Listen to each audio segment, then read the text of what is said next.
Hello, I am Dr. Scott Soulier. I have been a podiatrist for more than 30 years. I currently practice in Salt Lake City, Utah.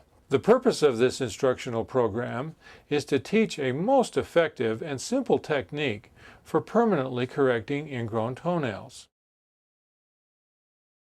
These are the ideal instruments for performing the phenol matrixectomy. The nail cutter has a flat edge and short, strong jaws. The spatula is a blunt-ended, flat instrument used to separate the nail plate from the nail bed and other soft tissue attachments in the nail groove. A freer elevator could also be used. The Beaver brand scalpel blade has its cutting edge distally like a chisel.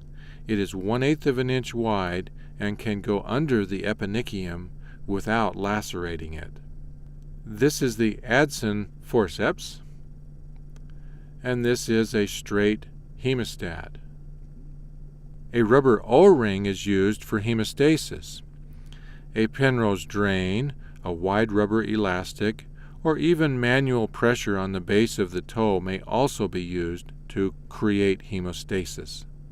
Cotton-tipped applicators are used to apply 89% liquefied phenol to the nail groove. Gauze and tape are used for bandaging materials. If instruments are scarce, the hemostat and the nail cutter could be used to complete the phenol matrixectomy.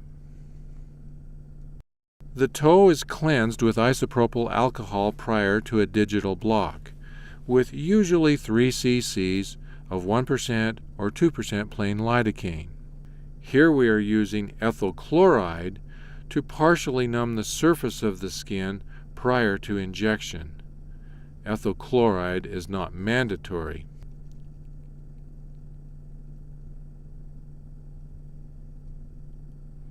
Only 2 injection sites are required to anesthetize both the dorsal and the plantar digital proper nerves medially and laterally.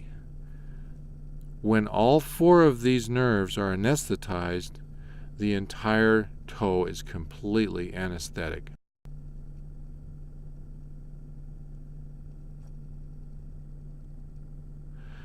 Notice here that we raise a wheel of anesthesia just under the skin in both the dorsal and the plantar digital nerve sites. Usually, only a small margin of the medial and or lateral border of the nail plate needs to be removed. Longitudinal lines on the nail plate are easy landmarks. The Adson forceps can be used to check for anesthesia.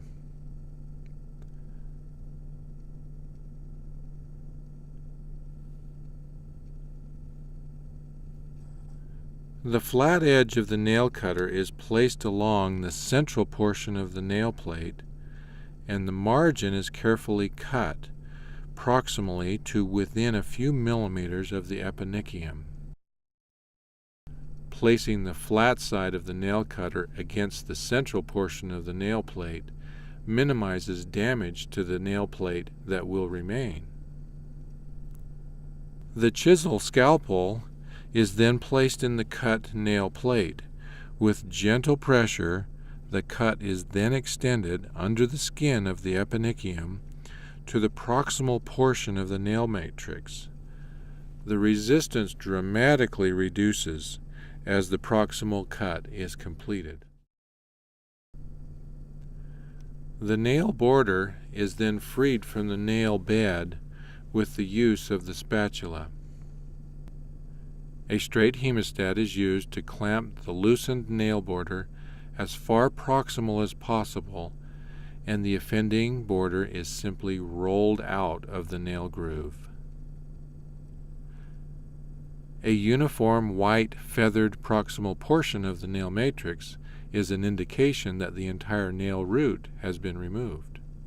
Any remaining tissue found in the nail border is removed with the nail cutter. The Adson forceps wrapped with gauze is also used to remove small pieces of tissue from the nail groove. 89% liquefied phenol, or carbolic acid, is used on the ends of the cotton-tipped applicators to apply phenol to the nail groove. Usually, 2 or 3 applications of about 30 seconds each is sufficient. Rolling the cotton-tipped applicator assures that the phenol is evenly distributed in the nail groove. If any of the phenol extrudes from the nail groove, it can easily be mopped with the gauze. Remember that the device used for hemostasis must be removed at the end of the procedure.